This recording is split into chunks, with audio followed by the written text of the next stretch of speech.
Alright, in this video we're going to be talking about panning and zooming. Panning and zooming is very simple, it's very basic, but you really need to master it so that once you get into working with images a lot, it'll help you navigate around the image and be more efficient at what you do. And it's a huge time saver, and it'll help you a lot. So to get started, we'll talk about real basic zooming.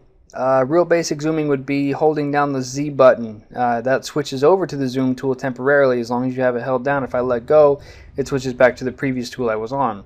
So if I were to hold down Z and give it a couple clicks, that zooms me in. If I hold down Alt or Option, the magnifying glass turns into, it has a little minus sign on there. If I give it another couple clicks, it zooms out. Also, another way to zoom in is holding down the Z button and drawing a box around wherever you want to be zoomed in at. Once you let go of that box, it's zoomed into your selection. Now, if I keep going further, you start seeing these little white boxes. What these white boxes are is they fill in, they represent each pixel. And I think this came in around CS4 and CS5. I'm using CS5 again. So if I want to turn this off, sometimes it can get pretty annoying and you can't understand what you're really doing. So to turn this off, just go to View and then go to Show and turn off Pixel Grid.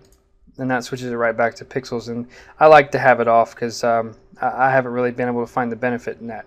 So now we're really zoomed in. And also another tidbit that you really need to know, and I'm sure a lot of CS5 users are probably way off track right now, is if I switch to the zoom tool and there's this scrubby zoom up here, when that's checked by default in CS5, it's checked like this in default in CS5. And what this does is if I hold down Z and instead of drawing a box, if I click and move to the right, it zooms in. If I click and hold and move to the left, it zooms out. So when I said draw a box, if you're using CS5, you can't draw a box unless you have that unchecked. So I hope that clears that up in case you were wondering. Also, another really big thing I like to point out, it doesn't get mentioned in a lot of tutorials, and it needs more attention, I believe, is the navigator palette. I keep this up all the time to see where I'm at in the document. This red box here represents where I'm at on the image, and I can move it around, and you know, I'm sure you understand that. Down here it tells you what percent of the image I am at. So I'm at 191.85%. And if I want to zoom out, I can click on these little mountain looking icons and simply zoom out. And I can zoom back in. So those are really easy ways to do that. Now let me show you more about panning. So we'll go ahead and we'll zoom, hold down Z and zoom on into his nose a little bit. Now an easy way to move from maybe the nose here to the ear. And by the way, this is my cat Boss. We talked about him in the last video. That's all that really needs to be said about that.